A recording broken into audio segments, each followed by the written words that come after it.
The bells of St. Ethel's Convent rang 13 times just past 3 a.m. on the night of August 14th, 1993.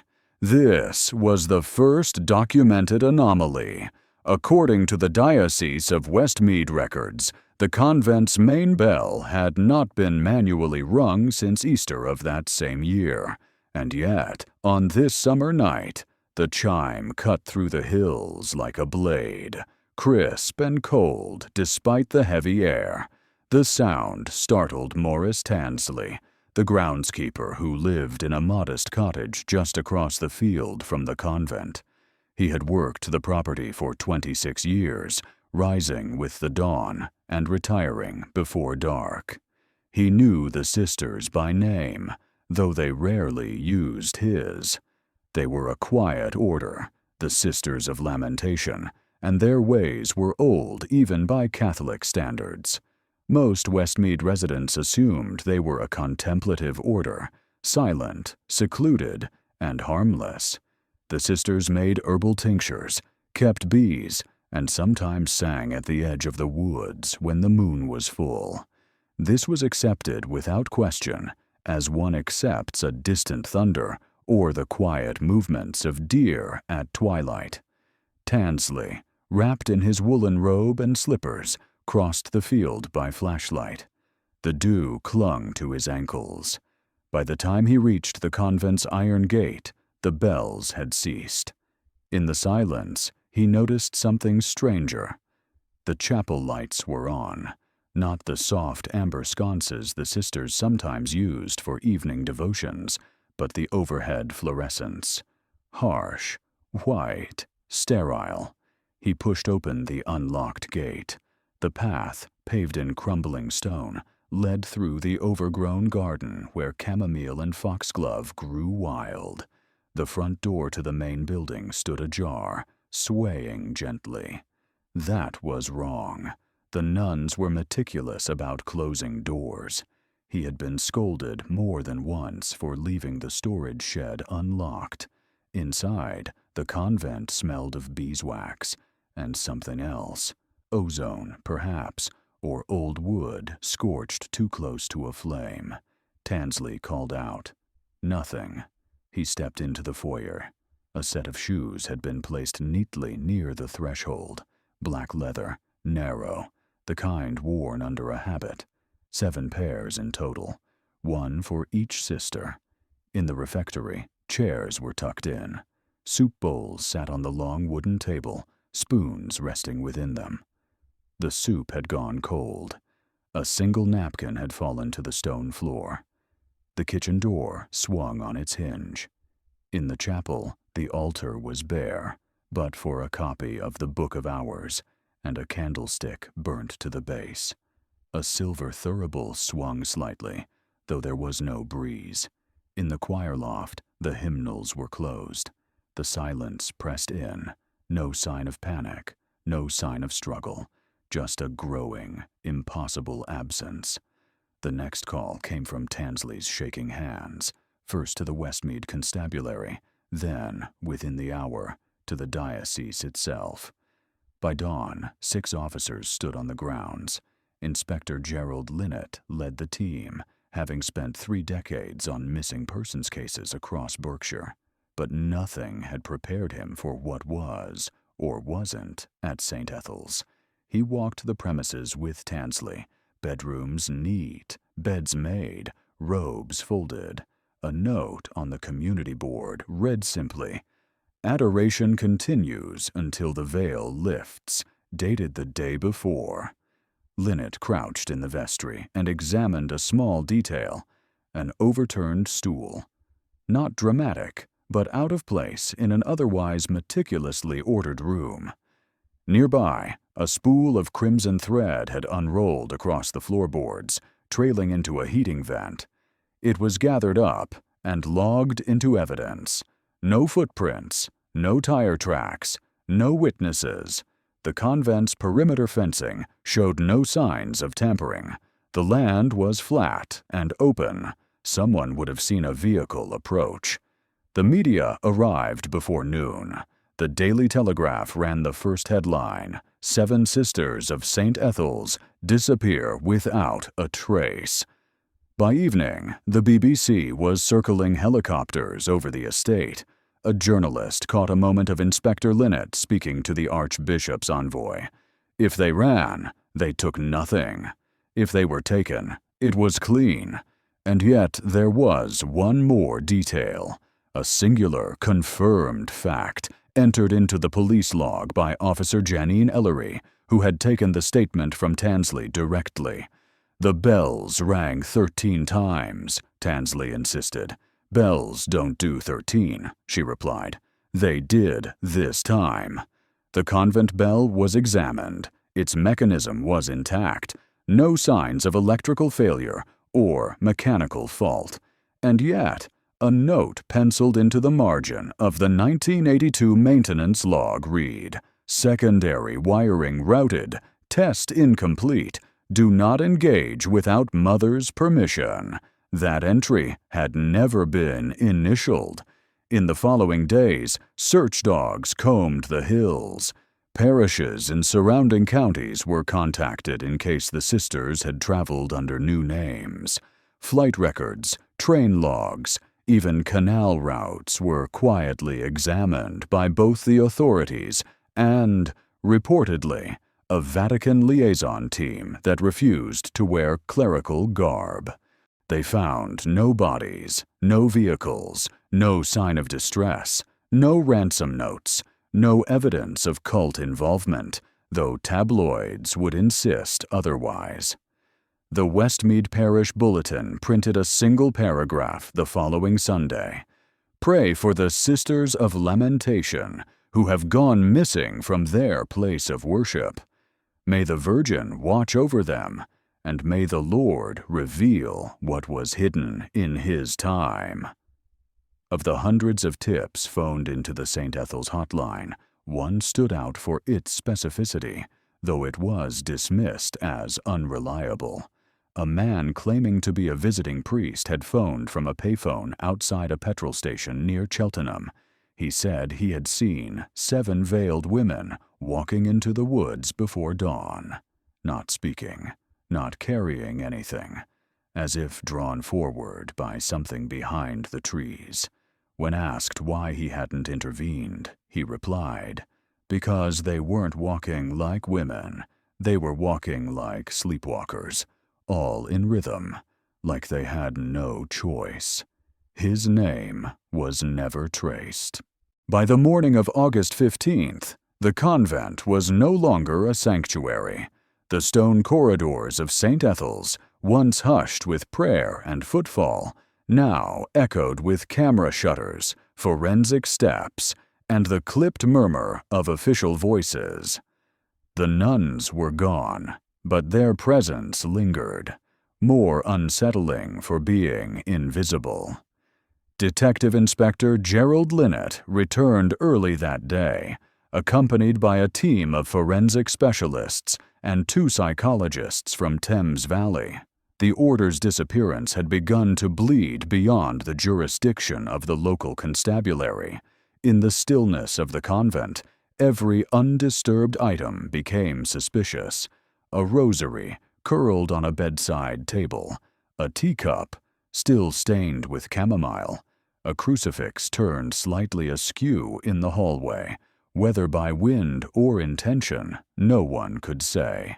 The psychologist, Dr. Anya Kettering, remarked on the absence of finality. "They didn't leave," she whispered to herself, standing at the threshold of the library. They ceased to continue. The press swarmed. Sky News aired a grainy overhead shot of the convent, accompanied by a somber voiceover describing a religious mystery deep in the English countryside.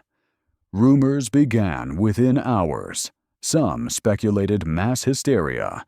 Others suggested covert evacuation. A fringe Christian apocalyptic group claimed responsibility in a faxed letter, later proven fabricated. More dramatic voices insisted it was a supernatural event, a thin place rupture, one tabloid declared. The facts remained banal and baffling in equal measure. The convent was, by all appearances, preserved mid-step. In the kitchen, a loaf of bread had been left out to cool, untouched. Dishes had been rinsed but not dried. An opened bottle of nettle vinegar sat on the counter beside a handwritten recipe for elderberry tincture. The last meal, forensic analysis would confirm, was served the previous evening around 6:30 p.m. No signs of poisoning, no sedatives. Nothing in the convent's small garden had been harvested recently. The bedrooms revealed small clues. Sister Bernadine had pinned a page from a 14th-century Latin psalter above her bed, Et odi clamorem silente, and hear the cry of silence. Beneath it hung an aged photograph, 7 girls in white veils standing in a glade, eyes closed, their hands joined. No names were written on the back. In the shared study, a clock had stopped at exactly 3:17 a.m. Batteries fresh, mechanism intact. Another one, in the refectory, showed the same time. And in the laundry, a third, this one mechanical, had also frozen at that precise moment. The odds of mechanical failure aligning so exactly in 3 separate clocks were infinitesimal. A single window in the eastern hallway was cracked, just enough to let in the warm summer wind, carrying with it the smell of honeysuckle and loam. The glass, however, bore no fingerprint. Nearby, Sister Agnes's diary rested half open on her desk. The final line, dated the day of their disappearance, read, "We go not into darkness, but into recurrence. I hear the melody beneath the veil." Unsettled, investigators began mapping timelines and routines, pinning the sisters' movements on a corkboard. From what could be pieced together, there had been no deviation in their daily rituals. Lauds at 5 a.m., terce at 9, work through the afternoon, vespers at dusk, silence thereafter. No visitor logs showed anyone entering after August 12th. One recorded historical detail surfaced early. In 1874, a similar disappearance occurred on the same grounds when the convent had been a refuge for war-displaced nuns from northern France. 3 sisters vanished from the dormitory without record. A local historian, Elspeth Crowley, unearthed a reference in an unpublished memoir stored at the Westmead Historical Society. They were whispered away between the bells, and the garden was colder after. The connection was tenuous, and yet too strange to ignore. Then came the oddest of fringe details. Among the possessions in the chapel was a large book wrapped in blue velvet. Not a Bible, nor a hymnal. When unwrapped, it revealed itself as a transcription of The Vision of Hermas, an obscure 2nd-century Christian text long excluded from canonical scripture. Margins had been annotated in neat handwriting, Latin, Greek, and one line in what appeared to be phonetic Enochian, a language associated with Elizabethan occultist John Dee. The passage marked read, "They who sing without voice shall return when the stones are hollow." This was promptly dismissed by church authorities as eccentric, devotional material, and yet it was logged, photographed, and quietly sent to Rome under seal. The questions multiplied. Why were there no signs of planning? If the sisters had left willingly, where were their clothes, their identification, their coats? Why leave the lights on, the food half prepared? Why no footprints across the muddy grounds, not even disturbed grass? What happened at 3:17 a.m.? Linnet posed another question, quietly, to Kettering that evening, as they stood in the empty chapel. If someone removed them, where did they go? If they removed themselves, why so clean? The convent had begun to feel like an empty stage. The sense of vacancy was too precise, as if the sisters had been plucked out mid-line. Their personalities, once background fixtures in village life, were now studied. Sister Maureen, the prioress, had kept to herself, known for her early morning walks and for planting medicinal herbs not found in common gardens. Sister Agnes had a background in mathematics before taking her vows, something that would become relevant later. Sister Cecilia had not spoken aloud in nearly 5 years. Their names were repeated on news panels, whispered in Sunday services, printed in vigil programs. Maureen, Agnes, Bernadine, Cecilia, Judith, Claire, and Winifred. 7 women whose lives had been marked by routine, silence, and then a disappearance so complete it made absence feel like an active force. One parishioner told reporters, "They were closer to heaven than we understood." Maybe heaven came closer, too close. Meanwhile, Sister Bernadine's Psalter quote began appearing in chalk on local church steps, "Et audi clamorem silenti." Some thought it graffiti, others a warning, and others still a prayer. Inside the empty convent, police shuttered the doors by nightfall. A temporary perimeter was set. The media thinned, but Inspector Linnet, unable to sleep, returned alone just before midnight. He wandered again through the silent hallways. No humming, no breath, just the fluorescent buzz of overhead lights still shining. At the end of the west wing, in a closet previously overlooked, he found something that unsettled even his methodical composure. Behind several robes and old Bibles was a hatch in the wall, small, square, covered in dust. He opened it. Inside was a chamber barely large enough to kneel in, lit by a candle stub. On the wall, 7 tally marks had been carved, each marked with a red X beneath it. It was never officially logged in the report. By the 3rd day, the media frenzy had mellowed into background noise, and official channels settled into the long, silent grind of investigation. But at the heart of the mystery lay something more delicate, less empirical than the clock-stopped oddities and unsent letters, yet no less essential. It was a book, bound in black leather, its spine cracked from years of quiet use. This was the personal ledger of Sister Maureen, the prioress of St. Ethel's, and the closest thing the outside world would ever get to her voice. Stored in a narrow drawer of her writing desk, beneath incense orders and outdated visitor logs, the ledger had escaped initial notice. When discovered by diocesan archivist Father Lenric Thorne, it was mistaken for an ordinary inventory book, but a closer reading revealed something else, a private account of the convent's spiritual life, encoded in careful penmanship. Thorne, a former scholar of monastic epigraphy, spent 2 days transcribing it.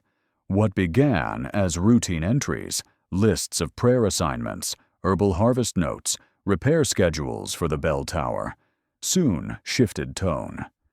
In April of 1993, 4 months before the disappearance, the handwriting took on a noticeable change, smaller, more urgent, sometimes skipping lines. One sentence appeared again and again, a phrase repeated like an incantation. The repetition is widening. The entry dated April 17th read, "Sister Claire awoke from the same dream for the 4th time. A hallway with 7 doors, none opening, all breathing. She cried during lauds. I worry for her."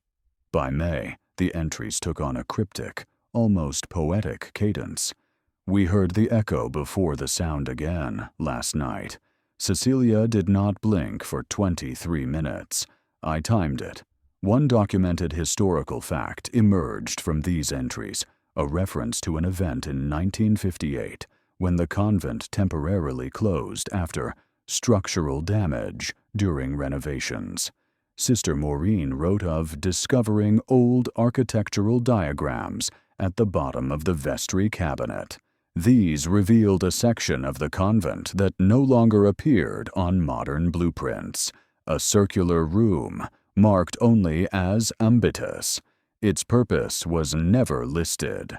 The ledger then documented Sister Maureen's visit to this forgotten place. The entry, dated May 29th, stated, "The room beneath the chapel bears no cross, no window, only the mark. A wheel with 7 spokes. It breathes cold. It remembers too much." The wheel symbol appeared several times thereafter, sketched into margins and next to names. Bizarrely, on June 4th, she wrote, "Agnes brought the stone again. It hums differently now. She says it's changed shape. No one else can tell." There was no explanation for what the stone referred to. But Agnes, the mathematician, had a history of recording data meticulously. Her own small notebook, also recovered from her desk drawer, was filled with geometric diagrams, strange number sequences, and coordinates referencing no known map. One page read, "Music is structure. Structure is breach. The breach is cyclical." The fringe detail that emerged next came not from the diary itself, but from how it ended. The final page, August 13th, was empty save for a single phrase written in crimson ink. "He returns on the 14th cycle."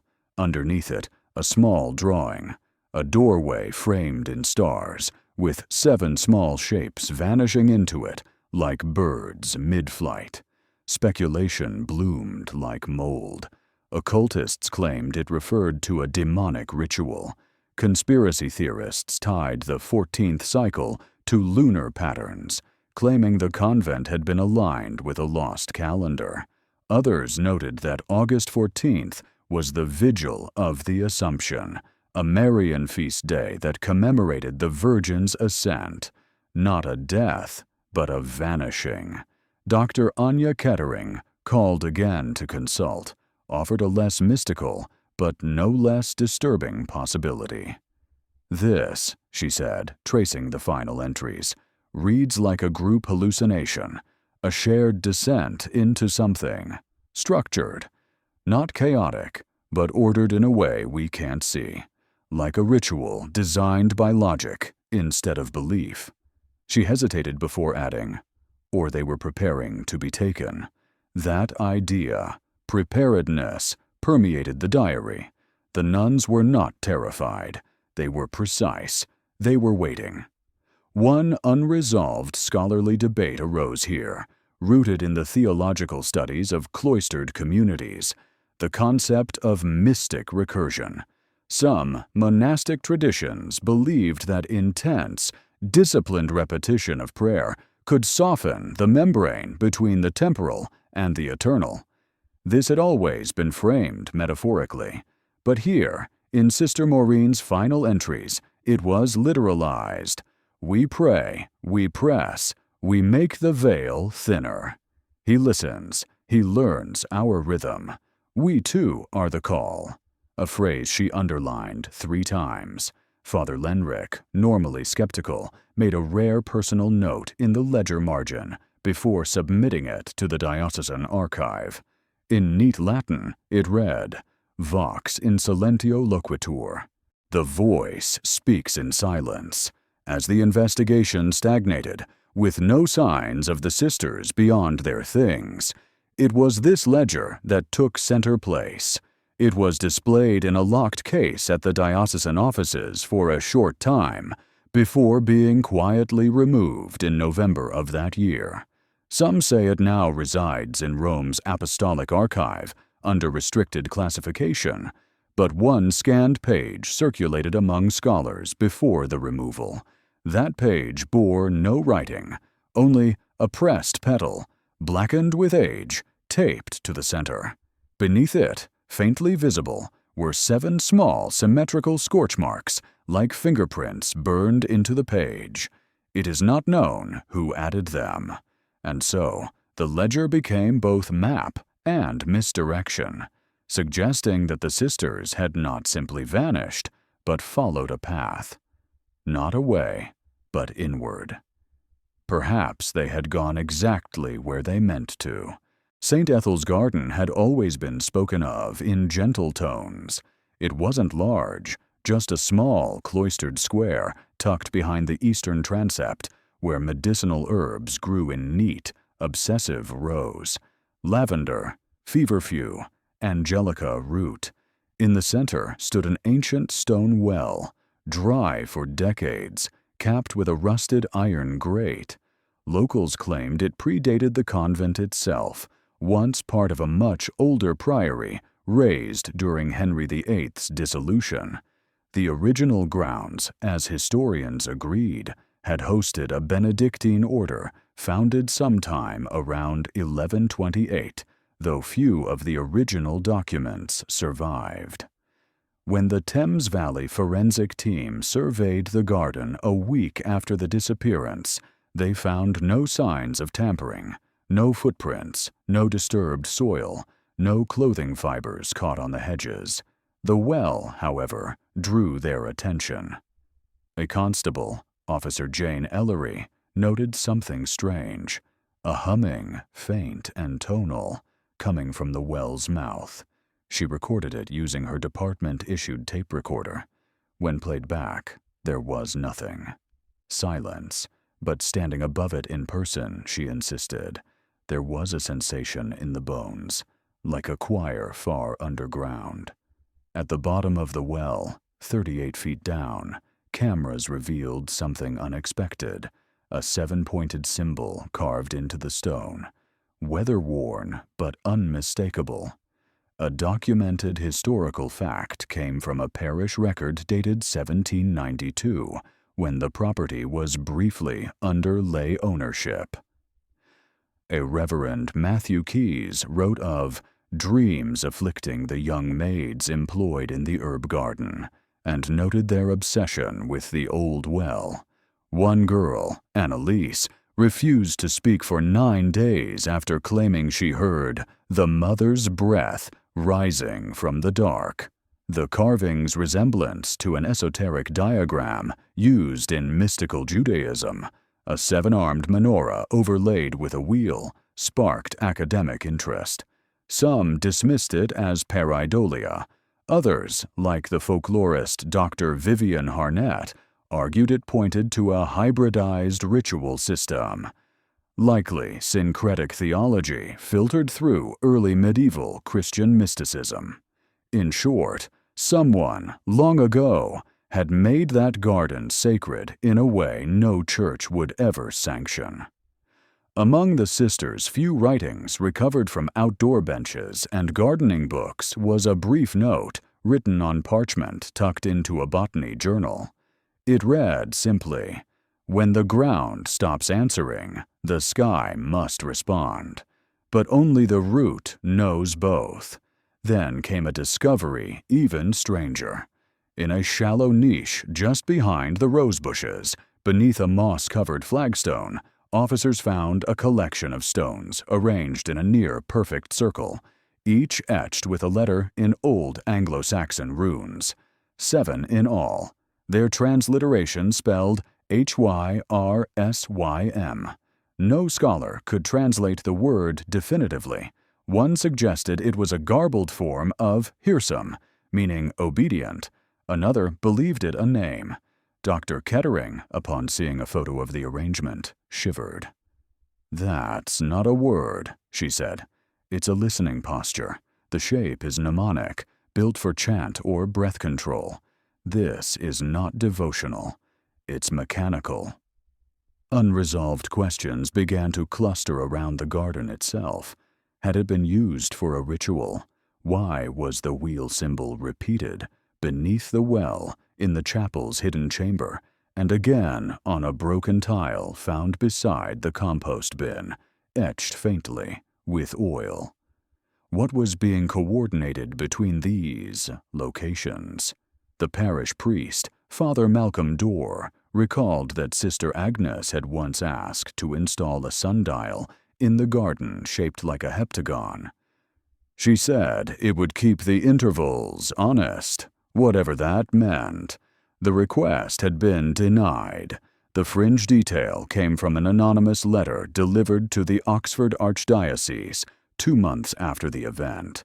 It contained no return address and no signature. Its contents, a photocopied drawing of the convent garden with 7 dots marked in a spiral pattern.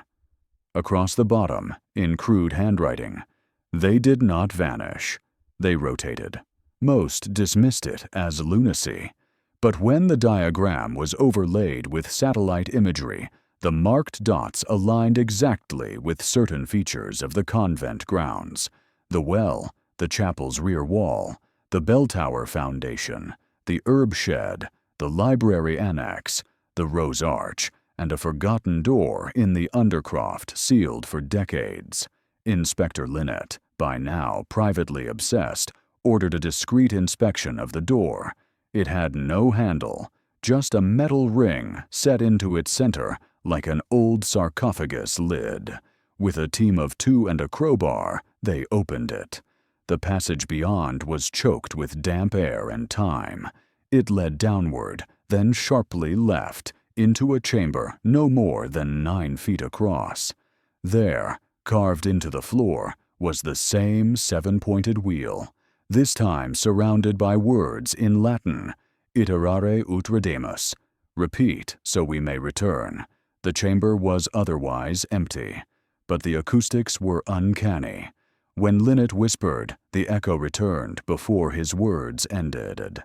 Kettering visited the garden alone not long after. Standing at the well, she closed her eyes. For nearly 20 minutes, she did not move.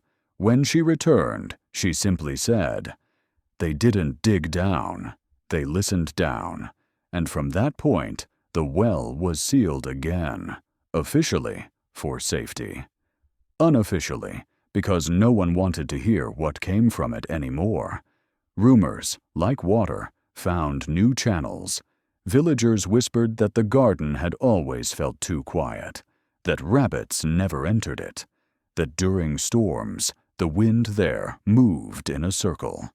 Others remembered Sister Claire standing barefoot near the lavender one morning, weeks before the disappearance, eyes closed, arms raised as if measuring the silence itself.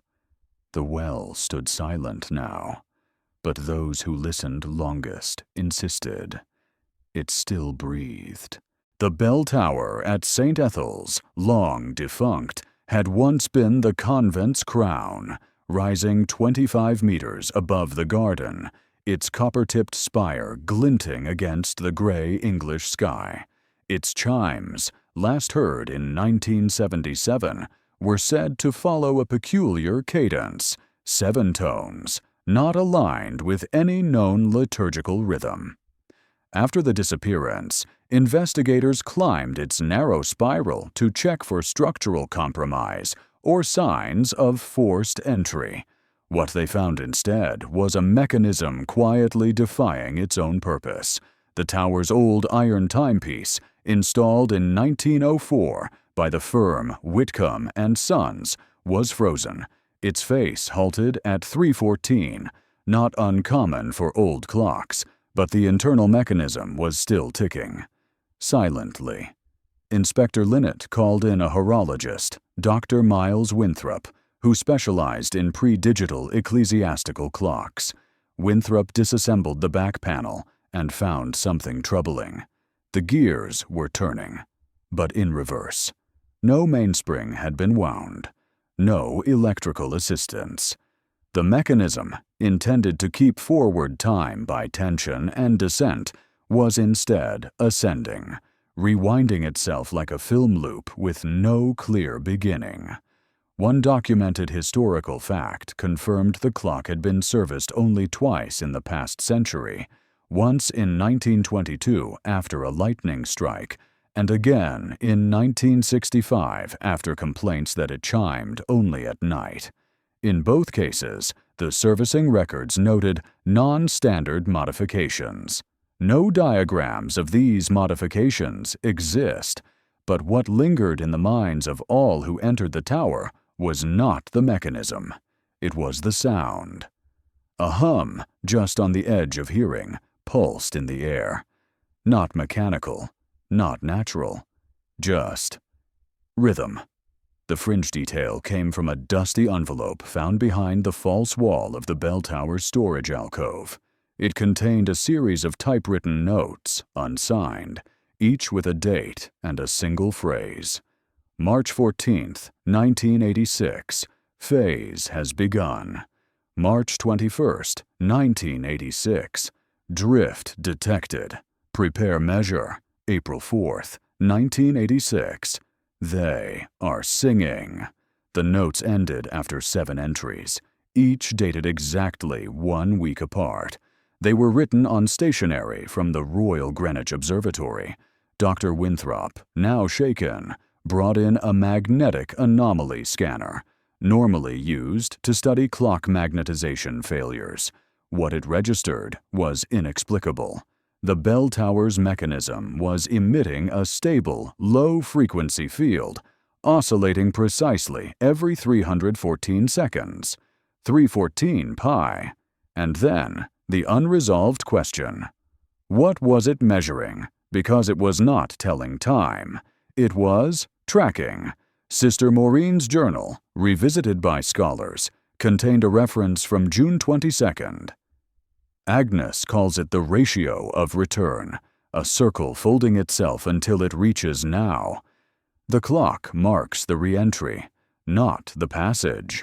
Another passage, dated July 7th, stated, "The bell won't ring again until the equation holds, until we've made the number full." No one knew what that meant, but hidden among the convent's teaching supplies, in an old geometry workbook used by Sister Agnes for instructing postulants, was a diagram that had drawn attention for its unsettling elegance. 7 interlocking circles forming a wheel, overlaid on the figure, 7 points of division, forming an inward spiral. Beside it the phrase, "Pi was never infinite. We simply forgot when to stop." Among fringe numerologists, this diagram has since become iconic, dubbed the Agnes spiral. It was adopted by several esoteric groups, including a brief-lived sect in Poland that claimed the convent had completed the equation of return. The theological debate centered on the idea of sacred recurrence, the belief that divine revelation manifests in mathematically recurring cycles.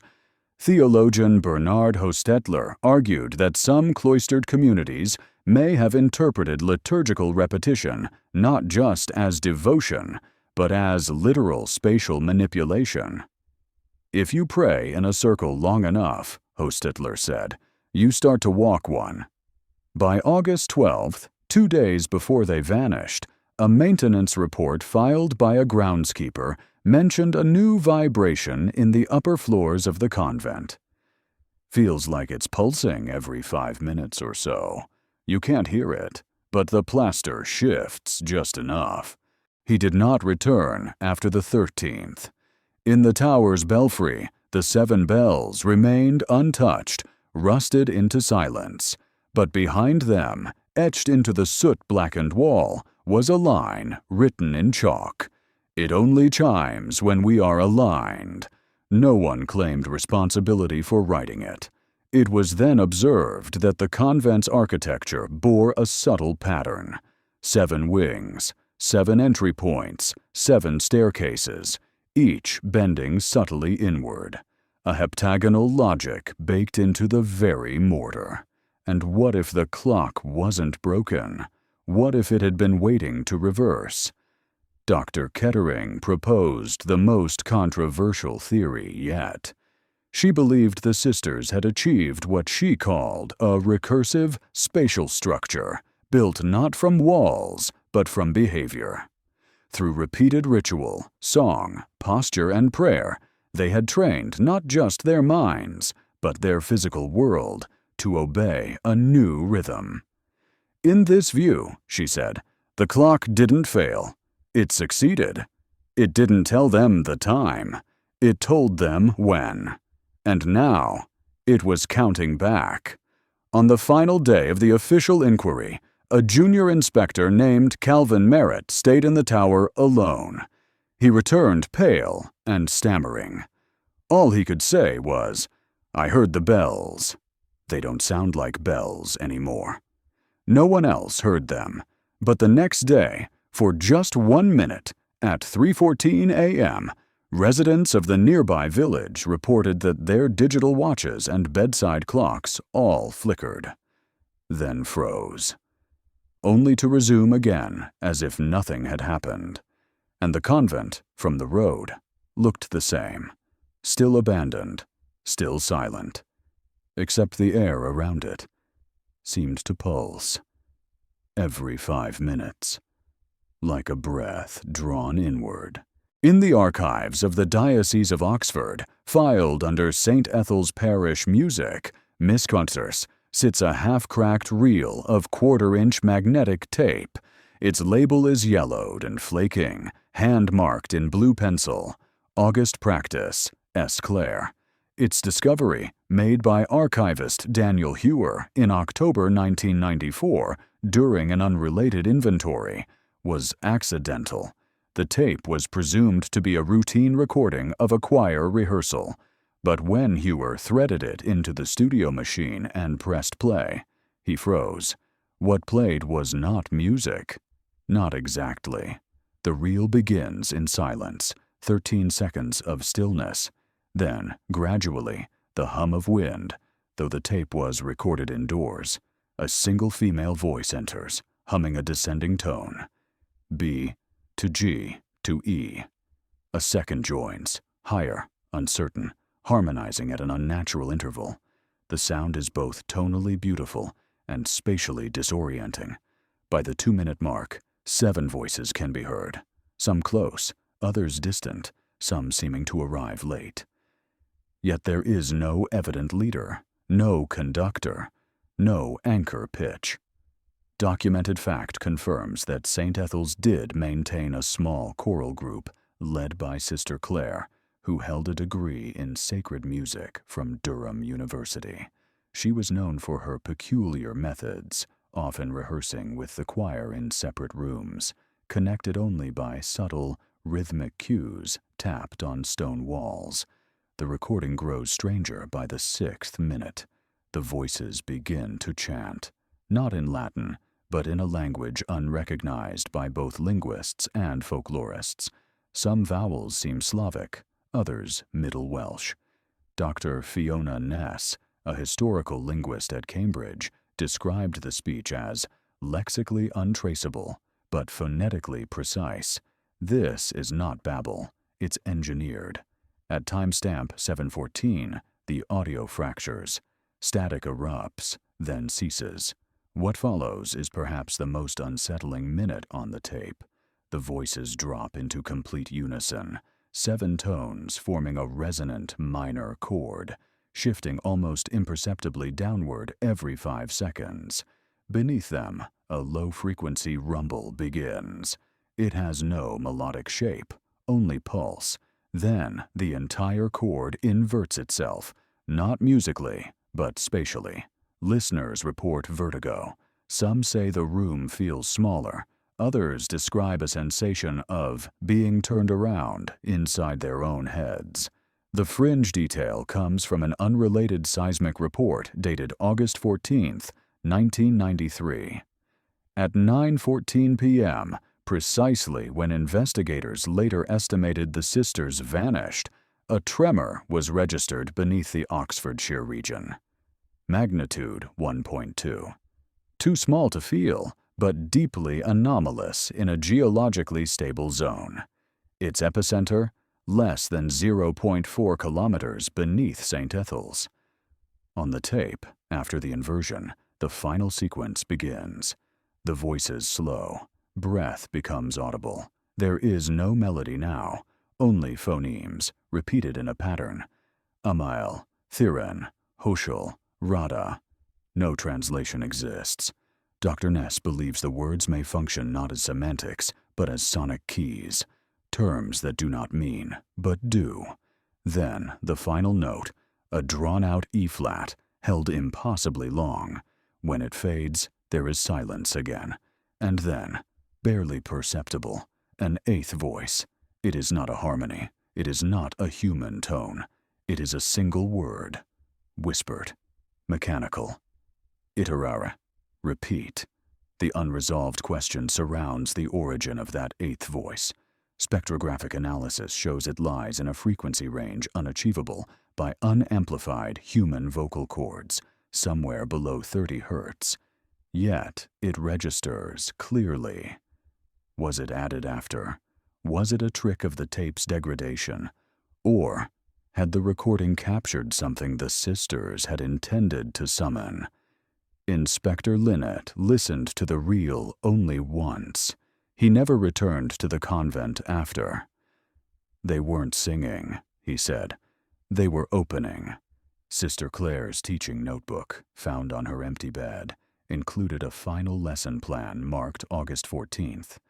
Choir practice, harmonic binding, final cadence, draw inward, join chord, leave echo.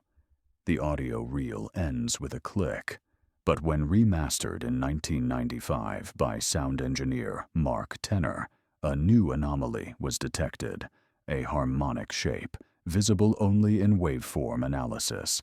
The sound plot of the last 2 minutes forms a near-perfect heptagram, 7-pointed star.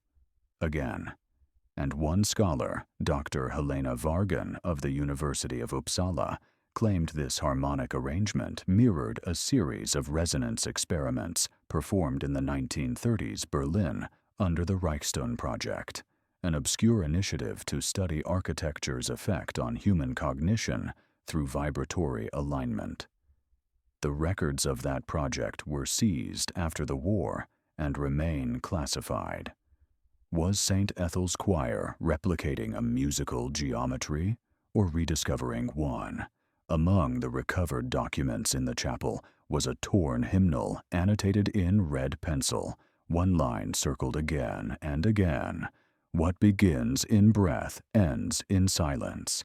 It is unclear whether this line is canonical or created by the sisters, but it reappears, carved into the underside of Sister Agnes's desk, and painted, faintly, behind the altar in what appears to be soot. It seems the choir was not rehearsing music for performance. They were performing for the architecture, and perhaps for something beneath it. After the reel's discovery, it was sealed in an acoustic analysis lab at Oxford. Only 5 copies exist. All playback is supervised. The room where it is heard must be lined with soundproof panels. No one may listen alone. Some who've heard it report that afterward, for days, ordinary sounds feel altered. Door hinges seem to echo longer. Their own voices feel unfamiliar in their throats, as though the pitch of the world has shifted. In the private library of St. Ethel's, the most revered object was kept behind glass, an illuminated Book of Hours, believed to be compiled in 1472 by the Sisters of Thurgarton Priory. It was a gift to the convent in 1851 by a French benefactress, Comtesse Larue de Valais, who claimed her family had hidden the book during the Reign of Terror. Bound in calfskin and etched with gold leaf, the manuscript followed the standard liturgy of the hours, but scholars noted several anomalies. Its calendar pages included feast days that did not correspond with the Roman Catholic canon. Certain margins bore unfamiliar sigils, elegant yet non-heraldic. But the most unsettling detail was physical. 26 pages, roughly near the center of the volume, had been cut, not torn, but expertly removed with a scalpel or razor. Historical fact confirmed that in 1963, Sister Miriam, the convent's longtime librarian, documented these missing pages in a letter to the Oxford diocesan office. She claimed the gaps had been there since her novitiate in 1938 and believed they were deliberately excised to prevent misuse of esoteric devotion. She never elaborated. After the sisters' disappearance, a search of the convent's cellar unearthed a box labeled Codex Addenda. Inside were various theological texts, prayer cards, annotated missals, and at the very bottom, wrapped in oilcloth, a single vellum page. Carbon dated to the 15th century. Handwriting matched the original Book of Hours. Fringe detail: this page did not contain prayers, but rather a circular diagram, half-star chart, half-liturgical wheel.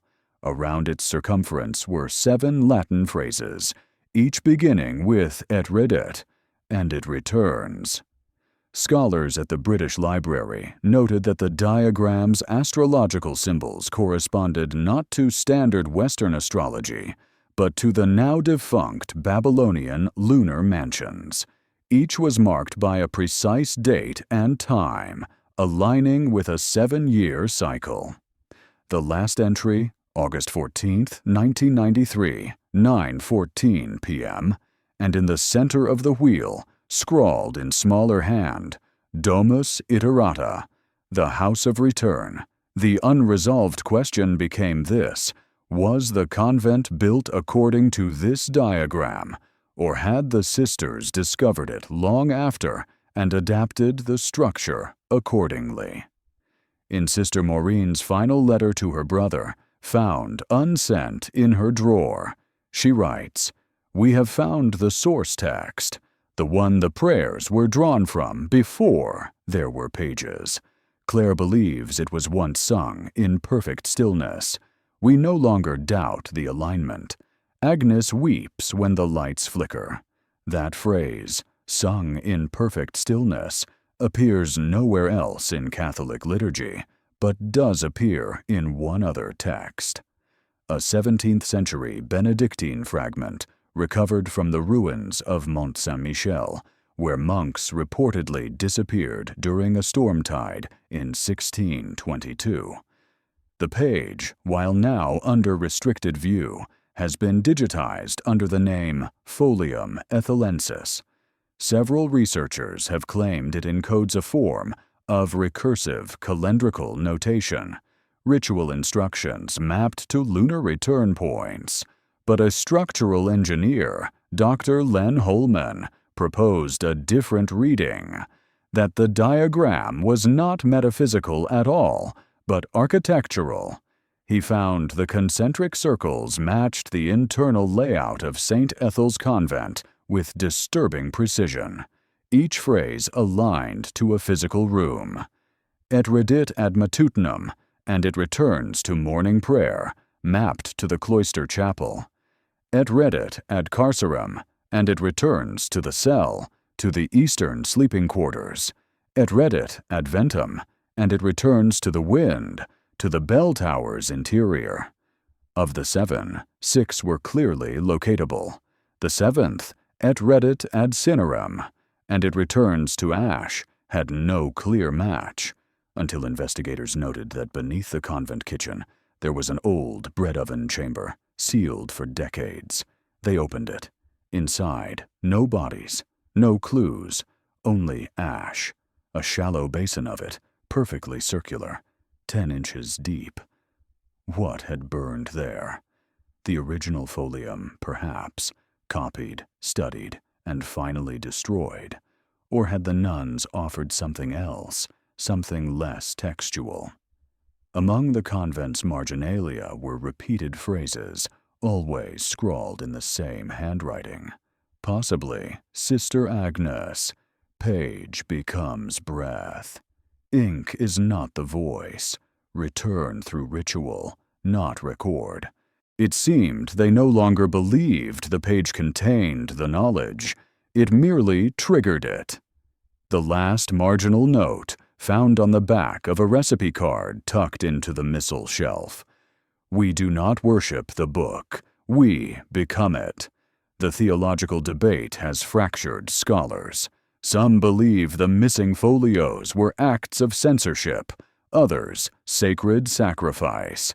Dr. Kettering proposed that the original pages, once read aloud in order, acted as a kind of liturgical incantation, a spatial key, unlocking not heaven, but something beneath the doctrine.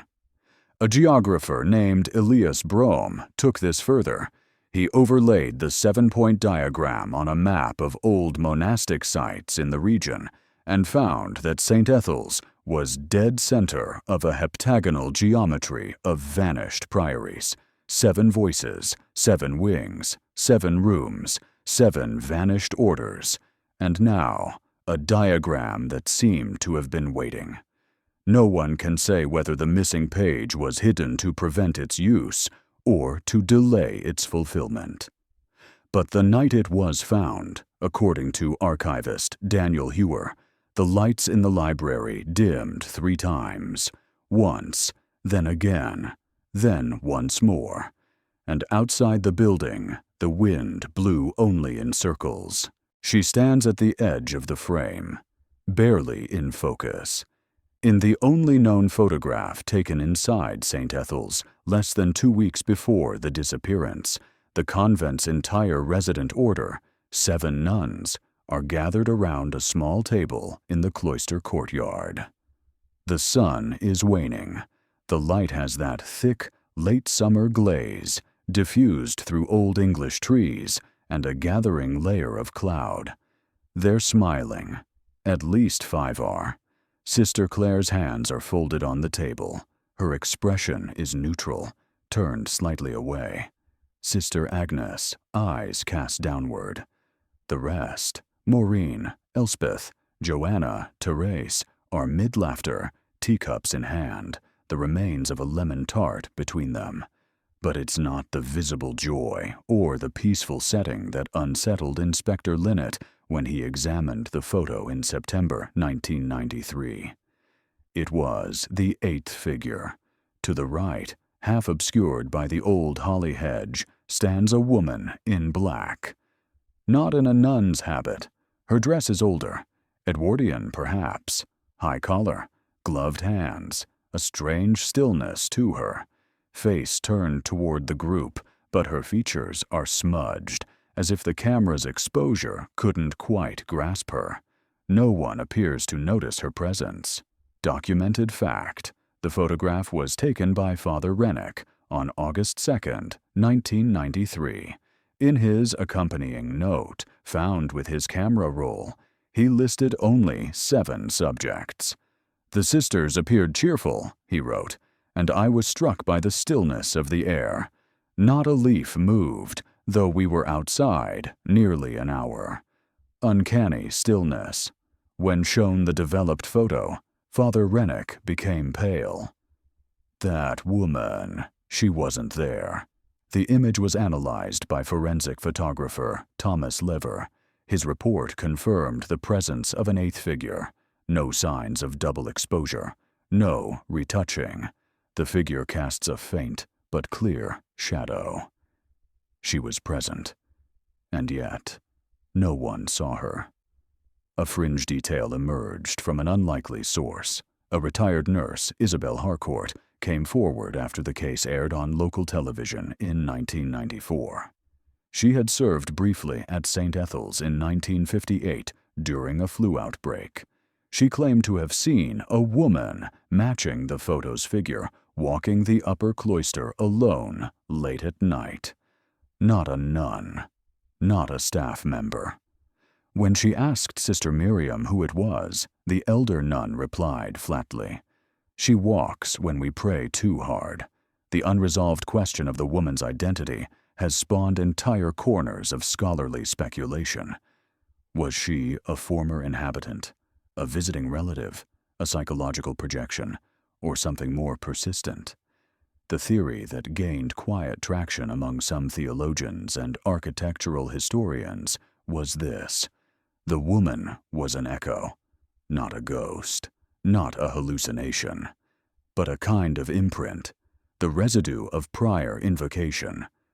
Old monastic traditions often warned against the practice of mirror devotion, wherein a community of worshippers repeats the same prayer sequence at the same times in the same space, over years. Certain Benedictine texts, including the Regula Refexa of 1324, note that the walls may learn the rhythm and return it. The theory posits that intense spiritual repetition can leave a behavioral trace on a location. In the case of St. Ethel's, the same hymns, chants, readings, and rituals were repeated almost precisely for decades. Cloister, chapel, cell, refectory, in the same sequence. If the structure itself had absorbed the cycle, what happens when the rhythm breaks, or, worse, when it becomes perfect? In Sister Clare's notebook, a single line appears on a page otherwise blank. The copy always longs to become original. Archivists later found similar lines scattered throughout the convent, scratched beneath pews, penciled behind radiators, painted in water on old flagstones. If the woman in the photograph was not alive, not present in a traditional sense, then what was she? There is a long but largely discredited medieval theory called anima residua, the idea that soul patterns can fracture and remain where trauma or worship occurred in intensity. While rejected by modern psychology and theology alike, this theory was referenced in a 1932 letter between two monks at St. Bernard's Abbey, discussing visions of a veiled woman appearing during Compline. In 1995, after pressure from the diocese to suppress further media attention, the photograph was quietly placed in the diocesan archive under restricted view, but one copy remained in private hands, given to Sister Clare's cousin, Eleanor, who lived near Truro. According to Eleanor's diary, in an entry dated December 1995, "I keep the photo in a drawer now. Sometimes when I look at it too long, the others begin to turn toward her. Toward the woman in black, toward the margin." The most chilling detail came years later, in 2004, when the photograph was scanned in high resolution for a private academic study. In the right margin, barely visible, etched into the dark foliage behind the figure's shoulder, was a faint marking. A circle, 7 spokes, the heptagram, and beneath it, what appears to be 2 words, so faint they could be scratches. "Us again." It remains debated whether the words were present in the original image or appeared during degradation. Some insist it is digital noise, others are less certain. But what has never been explained, what no one can rationalize, is the detail of the light. In the photograph, the group sits beneath a fully overcast sky, yet the woman in the margin is lit by sunlight. A narrow beam, unmistakable, catching the top of her hair, her shoulder, her upturned hand, and nowhere else in the image is that light visible. Not in the grass, not on the wall, not on the faces of the living. She stands at the edge of the frame, barely in focus. In the only known photograph taken inside St. Ethel's less than 2 weeks before the disappearance, the convent's entire resident order, 7 nuns, are gathered around a small table in the cloister courtyard. The sun is waning. The light has that thick, late summer glaze, diffused through Old English trees and a gathering layer of cloud. They're smiling. At least 5 are. Sister Clare's hands are folded on the table. Her expression is neutral, turned slightly away. Sister Agnes, eyes cast downward. The rest, Maureen, Elspeth, Joanna, Therese, are mid-laughter, teacups in hand, the remains of a lemon tart between them. But it's not the visible joy or the peaceful setting that unsettled Inspector Linnet when he examined the photo in September 1993.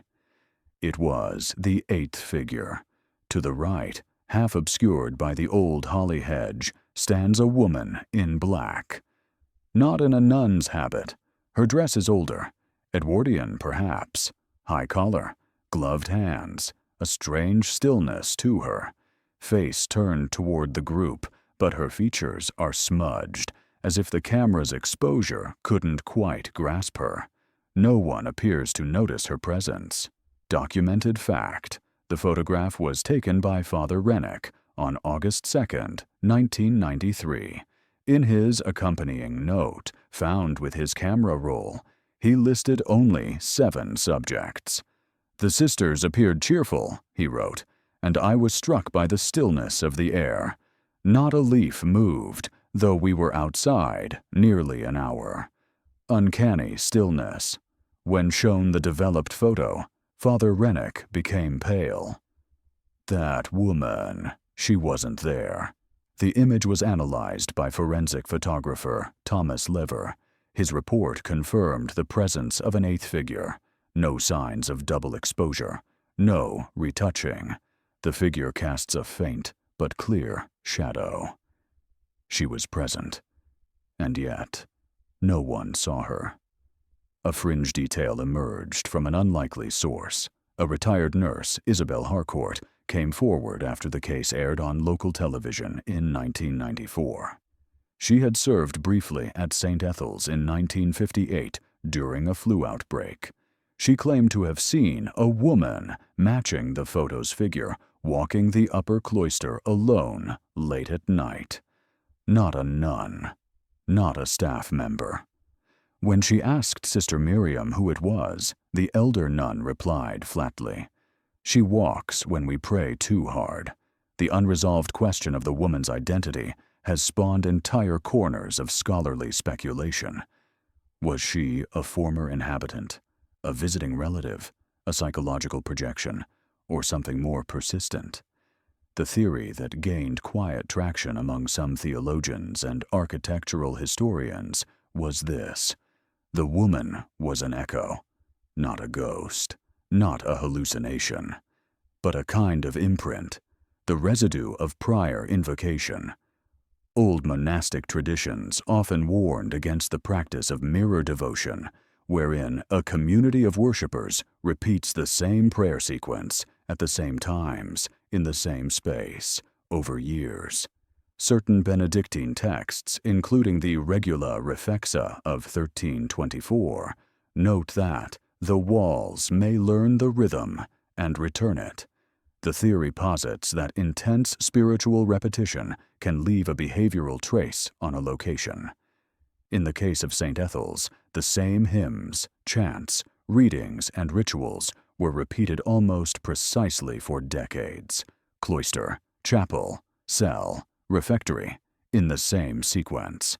If the structure itself had absorbed the cycle, what happens when the rhythm breaks, or, worse, when it becomes perfect? In Sister Clare's notebook, a single line appears on a page otherwise blank. The copy always longs to become original. Archivists later found similar lines scattered throughout the convent, scratched beneath pews, penciled behind radiators, painted in water on old flagstones. If the woman in the photograph was not alive, not present in a traditional sense, then what was she? There is a long but largely discredited medieval theory called anima residua, the idea that soul patterns can fracture and remain where trauma or worship occurred in intensity. While rejected by modern psychology and theology alike, this theory was referenced in a 1932 letter between 2 monks at St. Bernard's Abbey, discussing visions of a veiled woman appearing during Compline. In 1995, after pressure from the diocese to suppress further media attention, the photograph was quietly placed in the diocesan archive under restricted view, but one copy remained in private hands, given to Sister Clare's cousin, Eleanor, who lived near Truro. According to Eleanor's diary, in an entry dated December 1995, "I keep the photo in a drawer now. Sometimes when I look at it too long, the others begin to turn toward her, toward the woman in black, toward the margin.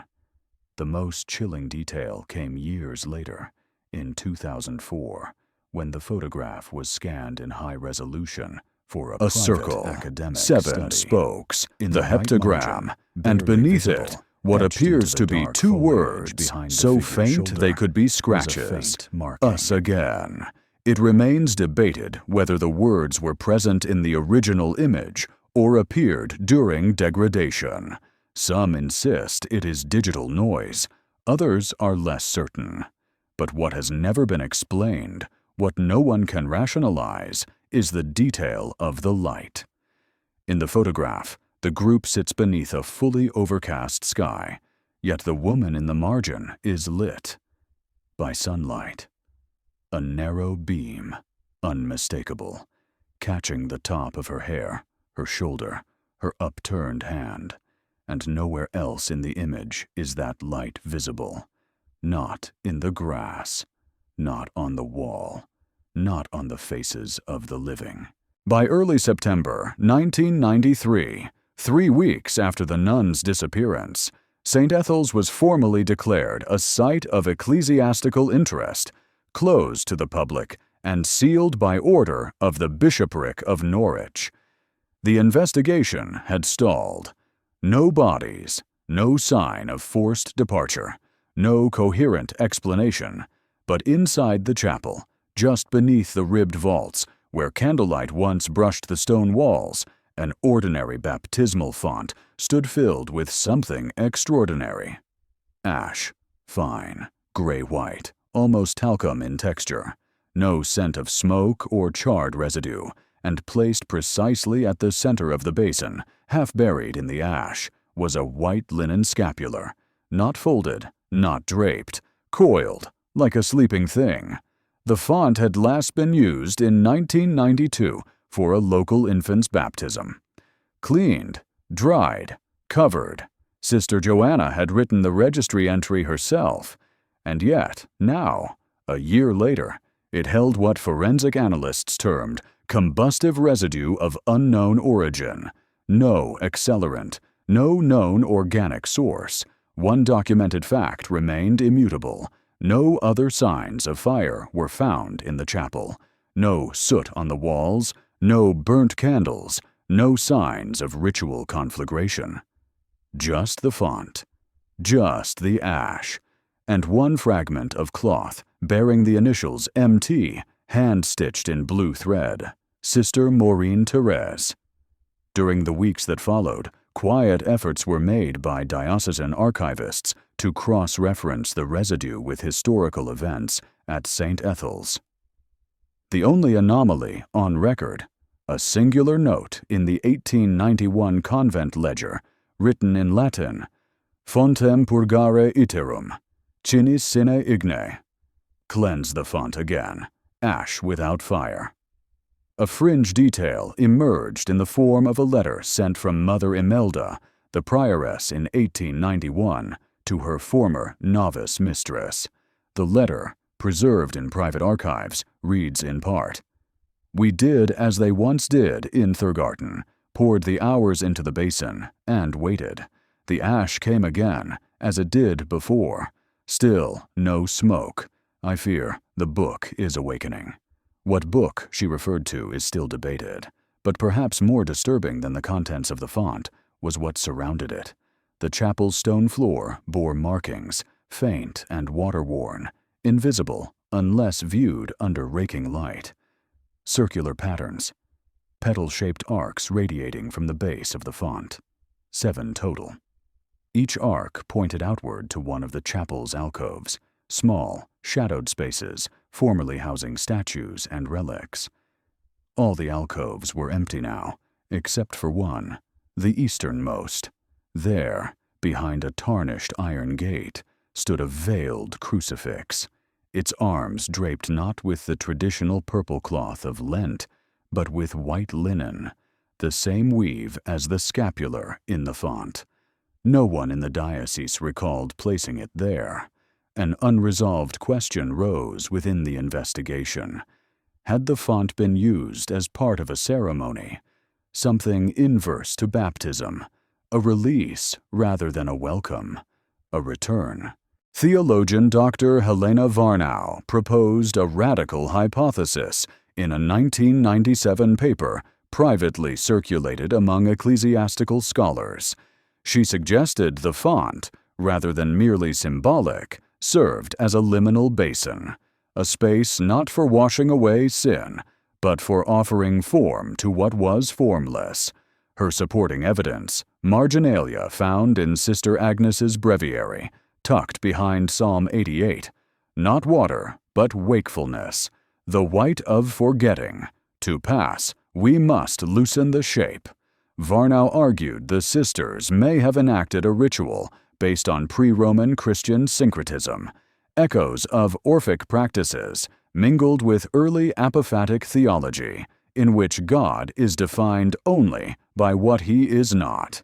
In this context, the act of unshaping, of relinquishing physical form, becomes the highest devotion. But such a theory raises the impossible, that 7 human beings could simply dissolve into ash. To that, the skeptics replied, where is the heat, the chemical change, the biological trace? And still, the ash remained unexplained. In 2003, particle analysis revealed something deeply strange. The ash contained not only calcium phosphate and carbon, elements typical of cremation, but also microscopic fragments of beeswax and rose oil, as well as a trace compound linked to an obscure resin, labdanum. Labdanum is an ancient perfuming agent, extracted from rock rose shrubs in the Mediterranean. It was used in early Christian rites for anointing the dead. No such oil was found anywhere else in the convent, except one bottle, stoppered, half empty, tucked behind the organ pipes in the chapel's loft. It bore a handwritten label, Missa Retracta, the withdrawn Mass. No such liturgy exists in official Roman records, but within the footnotes of an apocryphal 17th-century Carmelite text, Tractus Obscuratus, the phrase appears once, there is a Mass to reverse the flesh and to return the name to its speaker. Some believe the sisters found it, adapted it, performed it. Others suggest a subtler interpretation, that the ritual was not an act of disappearance, but of realignment. Like hands on a clock returning to midnight. The convent's bell tower, silent since 1989, rang once, according to a local farmer, on the night of August 14th. He claimed to hear a single note just past 9. Investigators found no mechanism functional. The bell's clapper had been removed in 1990 after a hairline crack was discovered. And yet, it rang. One note, and beneath that tone, in the chapel font, a basin of ash. It was not discovered until 1996, 3 years after the sisters vanished, long after the public had lost interest, and even the tabloids had found newer hauntings to exploit. A structural surveyor, Alan Merck, had been assigned to prepare St. Ethel's for possible historical preservation. The directive was bureaucratic, perfunctory. No one expected a revelation. But in the chapel's subflooring, beneath 3 layers of tile, concrete, and flagstone, they found it. A chamber, circular, 17 feet across, unmarked on any convent plans, sealed with lead solder. Merck's team cracked the seal using thermal lances, expecting perhaps a forgotten cistern or part of the original 18th century well structure. Instead, they found a polished floor of obsidian tiles, arranged in a perfect heptagon, 7 points converging toward a central stone plinth. Documented fact: each point of the heptagon was marked with a single Latin word, etched with precision into the stone, barely eroded despite their age: origo, origin vocatio, calling cinctura, girding penumbra, shadow repetitio, returning offertorium, offering iterum, again on the plinth, carved so faintly it could be missed in ordinary light, were 7 small depressions, each the size of a human palm. They bore residues, wax, oil, and faintly blood. A fringe detail, seemingly peripheral, changed the reading entirely.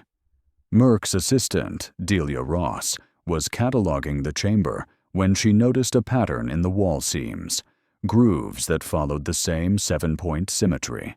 She theorized that the chamber itself could rotate. When engineers ran a magnetic resonance scan, they confirmed it. The chamber's floor sat on a turntable, ancient, mechanical, perfectly counterbalanced. It hadn't moved in centuries. But on August 14, 1993, sometime between 9 p.m. and 9:30 p.m., local seismic monitors registered a minor tremor directly beneath the convent. Magnitude 1.3, too faint to feel, too precise to be natural. The unresolved question is not whether the sisters used this chamber. The evidence is overwhelming. Wax trails, oil traces, scrapings from the Book of Hours binding, even fragments of the missing folios embedded in the depressions. No, the real question is whether they built it. St. Ethel's Convent, by all historical accounts, was founded in 1761.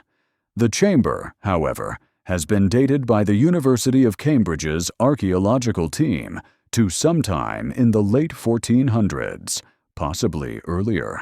A full 2 centuries before the convent existed.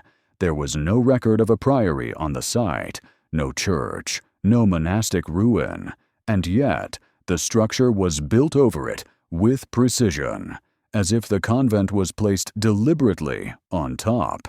This suggests something else, that whoever founded St. Ethel's knew the chamber was there, knew what it was, or hoped to use it.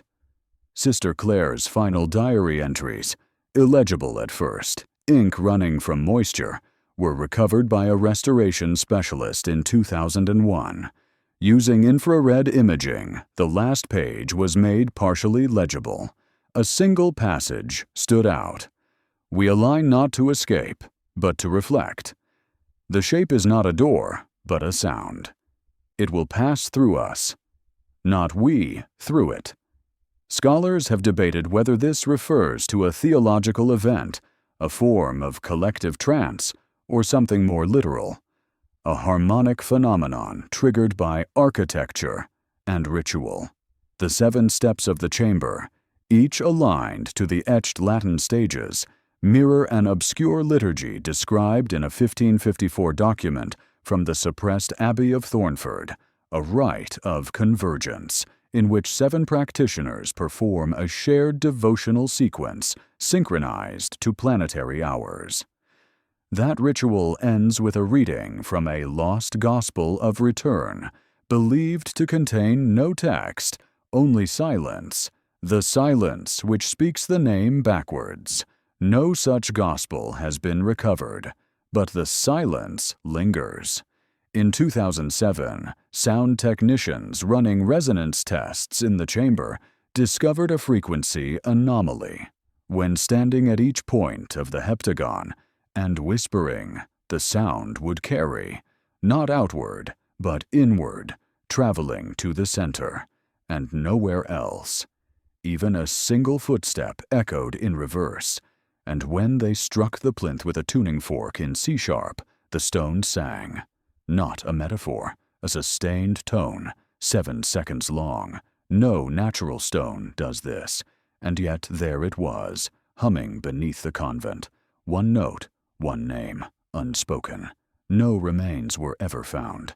But in the deepest records of the convent, a back ledger from 1931, Mother Agnes of that time had written, without explanation, "When the circle returns, the voice completes.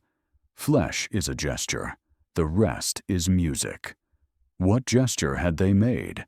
What music had they become? All that remains is stone and ash and silence, and that turning point beneath the floor, the font, the page, the shadowed figure, and the heptagon waiting still. Nighttime folds inwards now. The lights of investigation dim. Rain softens the stone at St. Ethel's. Ivy retakes the walls. Candles no longer burn in the chapel, but light seems to pool there all the same. Strange, sourceless. The air is never still, though no birds fly near. Visitors come rarely now. Historians with pocket recorders, archivists tracing vanished lines of ink, pilgrims who whisper prayers not found in any missal. They leave quickly. Inside the library, the Book of Hours rests beneath glass. It has not been opened in years, but sometimes, according to the night security guard, the case fogs over from within. Outside, in the courtyard where the photograph was taken, the holly hedge has grown thick again. Black berries in winter, blood bright in spring. Sometimes children on tours see a woman there, by the hedge, not quite standing, not quite watching, just present. Nothing is left of the sisters, not a hair, not a shoe, not a breath. But in the cloister's echo, their pattern lingers. 7 names, 7 voices, 7 steps in the dark, not vanished, not lost, just returned. Returned through stone and breath and sound, and in the quiet hours before dawn, when the fog drapes low and the bell tower leans with wind that makes no sound, some say the walls begin to sing. A long, low note, C-sharp, sustained, then silence,